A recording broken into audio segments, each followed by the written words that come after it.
හයි කොහොමද වෙනද වගේම මම ෂඩෝ. අද අපි මේ විඩියෝෙන් බලන්න යන්නේ කොහොමද ඔබගේම නිර්මාණයකට මොන්ස්ටර් හන්ටර් ගේම් එකේ ඉන්න වගේ ජීවියෙකු නිර්මාණය කරන්නේ කොහොමද කියලා. එහෙනම් විඩි කතා නැතුව අද යමු අද අපේ වීඩියෝ එකට.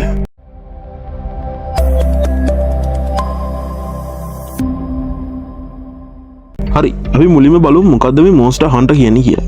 මොන්ස්ටර් හන්ටර් කියන්නේ කැප්කොම් ආයතනයේ විසින් නිර්මාණය කරන ලද ලෝකේ පුරාම ජනප්‍රිය වෙච්ච ඇක්ෂන් RPG ගේම් එකක්. මේකේ ප්‍රධාන අරමුණ තමයි ඔබ හන්ටර්වරයෙකු විදිහට විවිධ පරිසර පද්ධතිවලට ගොස් එහි සිටින ජීවීන් දඩයම් කිරීම හෝ හීලා කිරීම. හරි ඔයාලා දැන් හිතනවා ඇති ඇයි මම මේ මොන්ස්ටර් හන්ටර් වල ඉන්න ජීවීන් මෙච්චරම හොඳයි කියන්නේ කියලා. ඔයාලට මේ පේනවා මේ රූපරාම වල ඉන්න ජීවීන් දෙන්න. ඒක වචනෙන් විස්තර කරනවට වඩා ඔයාලා බලන්නක මේ ජීවීන් දෙන්න කොච්චර යුනික් සුපිරි ජීවි දෙන්නෙක්ද කියලා.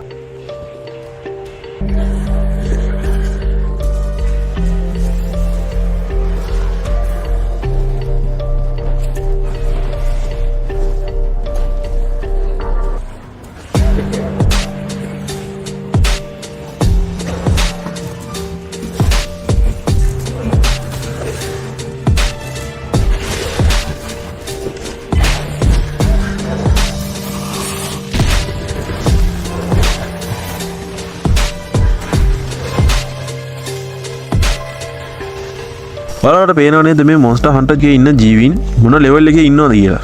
මං හිතනවා දැන් ඔබට ඔබගේ නිර්මාණයක් තියෙනවා නම් ඔබට මේ නිර්මාණයට මේ වගේ ජීවික නිර්මාණය කරන්නේ කොහොමද කියලා දැනගන්න ආසාවක් ඇති කියලා. හරි එහෙනම් අපි පටන් ගමු. හරි මොන්ස්ටර් හන්ටර් ගේම් එකේ සිටින සජීවී දැවැන්ත පරිසරයට හොඳින් ගැලපෙන ජීවියෙක් ඔබට ඔබේ නිර්මාණයකට නිර්මාණය කිරීමේදී එහි මූලික සැලසුම් ක්‍රමවේද අනුගමනය කර යුතුයි. මේ තියෙන්නේ ඒ අනුගමනය කර යුතු ක්‍රමවේද ටික. මේ වයින් පුළුවන් ඔයාලට ශක්තිමත් ආකර්ශනීය ජීවියෙක් නිර්මාණය කරගන්න. 1. සැබෑ ලෝකයේ සතුන් හා එකිනෙකා මුහු කිරීම. මොන්ස්ටර් හන්ටර් එකේ නිර්මාණය කරන නිර්මාණකරුවන් කිසි විටකත් සම්පූර්ණයෙන්ම මනක්කල්පිත සතුන් හදලා නැහැ. ඔයාලට පේනවා මේ ඉන්න ජීවීන් කොහොමද කියලා. ඔවුන් සැබෑ සතුන් කීප දෙනෙකුගේ ලක්ෂණ එකට එකතු කර අසාමාන්‍ය විකෘති සත්වයක නිර්මාණය කරයි. උදාහරණයක් විදිහට ඔයාලා ජුරාඩෝඩස් ගන්න පුළුවන්. මේ ජීවියා වර්ග කරලා තියෙන්නේ මසුන්ට සමාන මකරුන් විදියට. සැබෑ ජීවිතයේදී සීලකාන්ගේ වරල් සහ ගොඩබිමේදී ඇවිදින්නකොට ටීරෙක්ස්ට ඩක් සමාන ජීවියෙක්. බැලුමට ඕන මොඩේට තේරෙනවා මේ සතා හදලා තියෙන්නේ සීලකාන්ගේ ටීරෙක්ස්ගේ එකතුවක් කියලා. ඒ සත්වයන් දන්න මිනිස්සෙට. දෙක තමයි පරිසරය සහ ස්වාභාවික ජීවයට ගැලපෙන පරිදි සිතන්න. ඔබ නිර්මාණය කරන ජීවියා ඔබ නිර්මාණය කරන නිර්මාණයේ සැබවින්ම ජීවත් වෙන දඩයම් කරන ආකාරය පෙන්විය යුතුය. එහිදී පළමුවෙන්ම වාසස්ථාන ගැන බැලිය යුතුය. අපි කලින් කතා කරපු කන්සෙප්ට් එකට අනුව වාසස්ථාන අනිවාර්යයෙන් පිටකනෙට තියෙන්න ඕනේ දෙයක්. ඒක තමයි මෙතන අපි කියන්නේ. හිතීම කිව්වොත් එහෙම.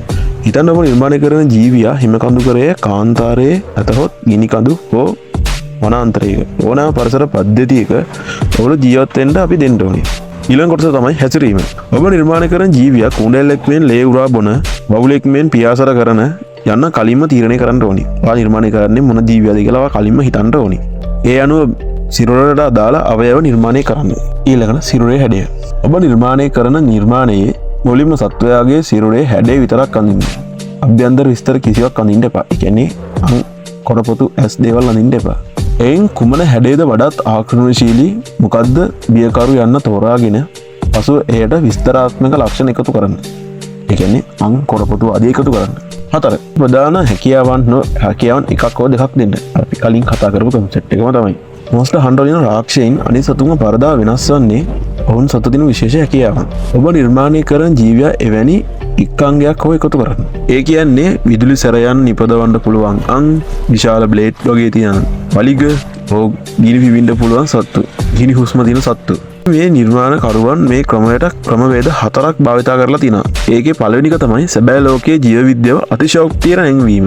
සැබෑ ලෝකයේ සතුන් සදා කුඩා ආරක්ෂක උපක්‍රම තියෙනවා. ඔයාලා දැකලත් ඇති කැමොෆ්ලාජ් වීම වගේ දේවල් ගන්න පුළුවන්. ඒවත් දැවැන්ත ආයුධ බවට පත් කිරීම තමයි මෙහිදී සිදු කරන්නේ. උදාහරණයක් විදිහට සැබෑ ලෝකයේ ඉන්න මෙන්න මේ කුරුමිනියා තමන්ගේ සිරුරෙන් රසායනික ද්‍රව්‍ය දෙකක් එකතු කර රිදුරු උණුසුම් වායුවක් විදිනවා. මොන්ස්ටර් හන්ටර් එකකට මෙන්න මේ ඉන්න මේ ජීවියාටත් ඒ ලක්ෂණය අරගෙන තියෙනවා. මේ ජීවියාගේ කට තුල මෙවැනි රසායන ද්‍රව්‍ය නිපදවන ග්‍රන්ථි පිටලා තියෙනවා. අන්න එහෙම තමයි කරන්නේ. ශරීරයේ කොටස් යාන්ත්‍රික ආයුධ බවට පත් කිරීම. සත්වයාගේ ශරීර කොටස් මිනිසුන් භාවිතා කරන ආයුධ හෝ මෙවලන් වල හැඩයට සහ කාර්යයට සමාන කිරීම මෙහිදී සිදු කරනවා.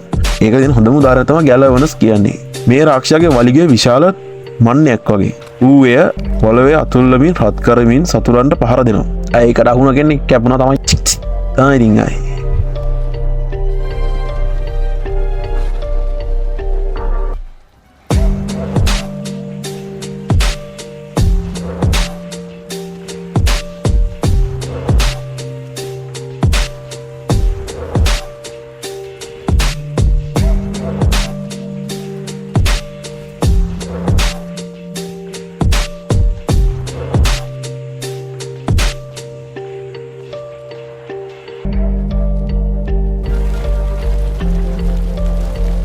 ආදානය සහ ප්‍රතිදාන ක්‍රම විශේෂ හැකියාවක් ක්‍රියාත්මක කිරීමට නම් මේ සත්වයාට පරිසරයෙන් යම් දෙයක් ලබාගත යුතු බව පෙන්වීම මෙහි අරමුණයි. මෙය ඔබේ සත්වයා වඩාත් සැබෑ ජීවියෙක් විදිහට කරනවා. උදාහරණයක් ලෙස ගත්තොත් එහෙම මෙන්න මේ ජීවියා පාෂාණ සහ ලාවා ගිල දමා සිරුරේ උෂ්ණත්වය ඒවායේ පුපුරන සුළු බෝම්බ බවට පත්කර වලිගයෙන් පිටතට විසි කරනවා. දෘශ්‍ය අනතුරු ඇඟවීම් සහ වෙනස් වීම ඉමෝෂනල් පෙන්වන විදිහ.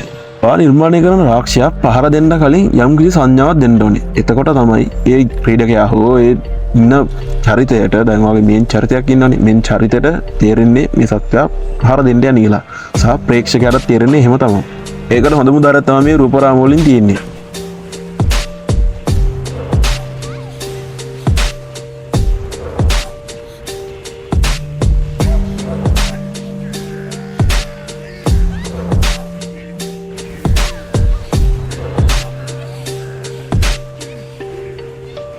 පස්වනික තමයි ප්‍රමාණය සහ වර්ණ රටා ගැන අවධානය යොමු කරන්න. ඔබගේ ජීවියා විශාල කර පෙන්වීම ඉතා වැදගත් වේ. කුඩා සතෙකු උනත් හරියට ක්‍රමීන් වගේ ජීවීන් විශාල පරිමාණයෙන් දැක්වීමෙන් වඩාත් බියකරු ස්වරූපයක් ගන්න පුළුවන්. අපි මේන් ටොපික් එකට આવුත් එහෙම ඊළඟට ජීවියා නිර්මාණය කර අවසන් කරන්න. මම කලින් කිව්ව විදිහ සඳහන් කරපු විදිහට ඔයාලට පුළුවන් ස්කෙච් පොතක් හෝ ඔයාලට තියෙන ටූල්ස් දැන්නේ ටෙක්නොලොජිකල් ටූල් එකක් පාවිච්චි කරලා මේ ජීවියා නිර්මාණය කර අවසන් කරන්න. හරි දැන් ඔබ දන්නවා කොහොමද මොන්ස්ටර් හන්ටර් එකේ එන ජීවියෙක් වගේ ජීවියෙක් ඔබේ නිර්මාණය කරගන්නේ කියලා. මේ තියෙන්නේ ඒ වගේ මම ඒ ක්‍රමයට නිර්මාණය කරපු මගේ කතාවට එන ජීවීන් කීප දෙනෙක්. මම මොවුන් ගැන ඉදිරියේදී වීඩියෝවක් කරන්න බලාපොරොත්තු වෙනවා. ඒ නිසා දැම්ම channel එක subscribe කරන්න. ඒ නිසා කළු පාටේ තියෙන subscribe button එක subscribe කරලා ඊට එහා පැත්තේ තියෙන bell icon එකත් click කරන්න. bell icon එක click කරොත් ඔයාලට මම වීඩියෝ එකක් දාපු ගමන් ඔයාලට notification එකක් ඒ වීඩියෝ එකේ එනවා. වීඩියෝට කැමති නම් like කරන්න, share කරන්න, comment කරන්න. එහෙනම් අපි ඊළඟ වීඩියෝ එකේ ඉක්මනට හමු වෙමු. එහෙනම් මම යනවා. එම ෂඩ